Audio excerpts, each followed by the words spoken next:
Now, today we'll discuss about the imaging of the craniovertebral junction. I am Dr. C GUPTA, Professor of Radiology, Department of Radiology, Mahatma Gandhi Medical College, Jaipur. Craniovertebral junction is supposed to be very important articulation formed by the occiput, atlas, axis, various articulations and ligaments. All these structures form the CVJ or craniovertebral junction. Occiput bone surrounds the foramen magnum. It has got three portions: squamosal portion, supraocciput, basiocciput or clival portion, and a condylar part or exoocciput. So you see, this is occipital bone, this is clivus, this is foramen magnum, and we will see all other structures making the CV junction. These are the condylar part of the occipital bone.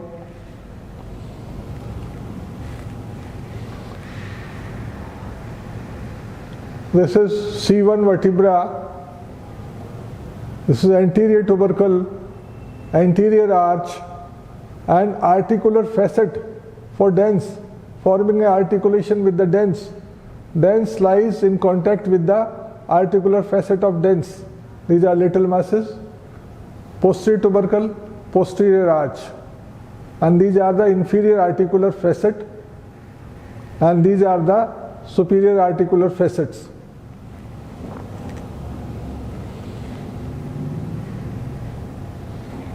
The C2 vertebra, the axis having dens, anterior articular facet, articulation shown with the anterior arch of the atlas. Superior articular facet, this is body of C2 vertebra. Superior articular facets, dens, and posterior articular facet.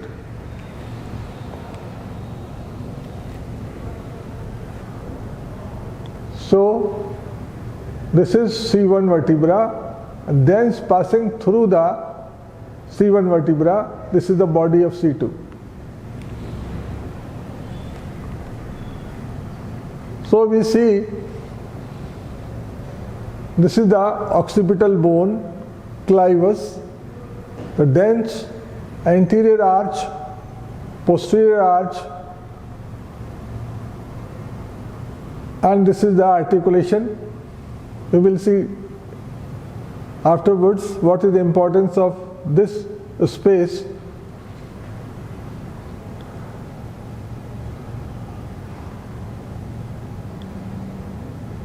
So this is foramen magnum through which the spinal cord exits.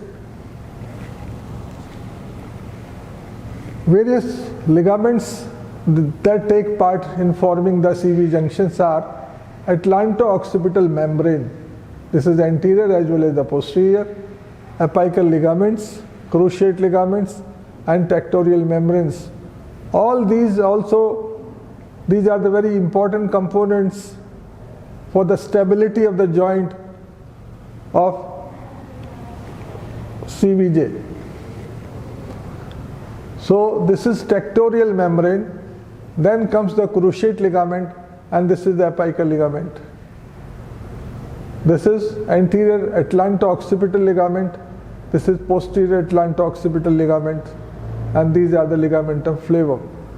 So these all ligaments give the stability of the CV junction. By if any cause, if the ligaments are lax, so there will be subluxation or instability of the CV junction. How we proceed? We can take a AP open mouth, 3D CT, MRI, or dynamic MR for cord compression, or lateral X-ray view for the upper cervical spines. This is open mouth. How the dens is seen between C1 vertebra. If any fracture or any dislocation, we can very well see even on the X-ray also. Now there are various lines and measurements are there to evaluate the CV junction. First is the Chamberlain's line, palato-occipital line, a line drawn from the hard palate to the occipital bone. Posterior pole of the hard palate to opistheon. This is the line known as Chamberlain's line, and the tip of the dents can go up to 1 mm below this, should remain 1 mm below this line. By any situation, if the dents crosses this line, then there is something pathological. Significance, in case of the basilar invagination, we can see the dents can lie above this line. Precipitating causes may be platybasia, atlas occipitalization, bone softening diseases like that. So this is the hard palate. If we draw a line from hard palate to opistheon, this is Chamberlain's line. The dents, this is the dents, it should lie 1 mm below this line, should not cross in any condition. If this crosses, then there is some pathological process is there.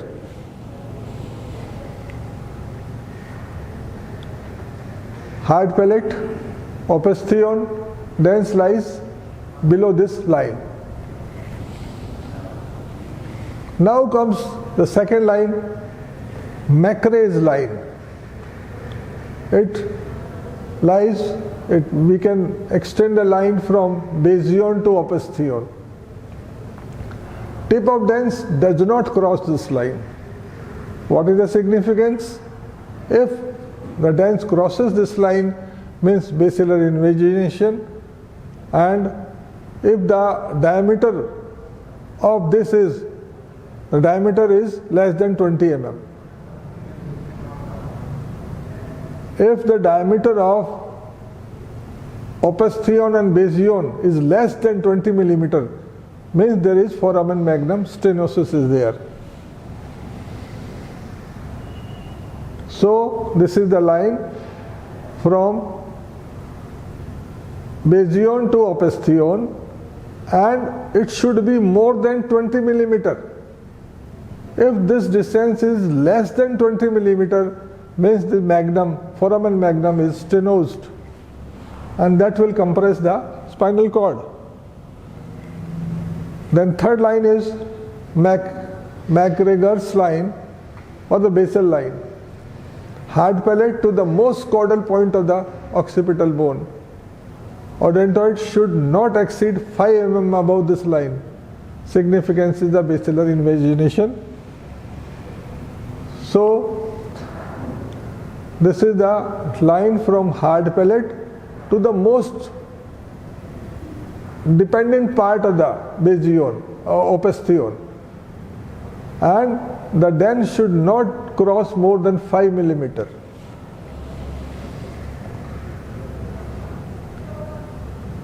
See, then comes the basal angle between nasion to tuberculum sella and tuberculum sella to basion. Normal values 124 to 142 degrees. Significance, platybasia if it is more than 142 degree. So this is nasion, this is tuberculum sella, and this is clivus. This is the angle.